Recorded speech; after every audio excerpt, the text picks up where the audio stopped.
We appreciate the participation of Their Excellencies, the Ministers of Senegal and the UAE at this organizational session, and we would like to convey our full support to the co-hosts for the success of the 2026 UN Water Conference.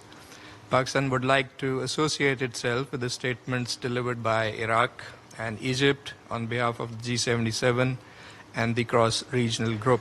Mr. Chair, this discussion is about our present and future generations. As we have heard, the clock is ticking on the water agenda, and implementation remains fundamental. The 2026 UN Water Conference, therefore, provides an important opportunity to accelerate our collective efforts to achieve SDG 6.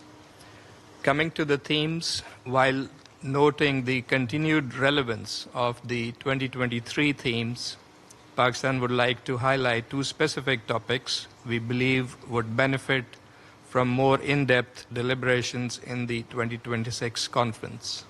First, transboundary water cooperation, which also plays a crucial role in supporting wider regional integration, peace, and sustainable development. Second, water, climate, and environment nexus, which particularly impacts the developing countries most vulnerable to the adverse impacts of climate change.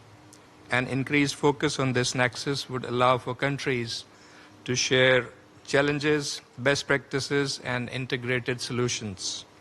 For example, in Pakistan, our Living Indus and Recharge Pakistan initiatives have multiple co-benefits of mitigation and adaptation, improved water quality, flood resilience, and biodiversity conservation.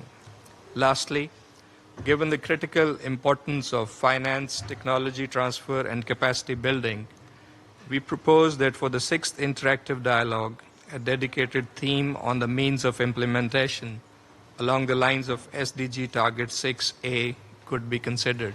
I thank you.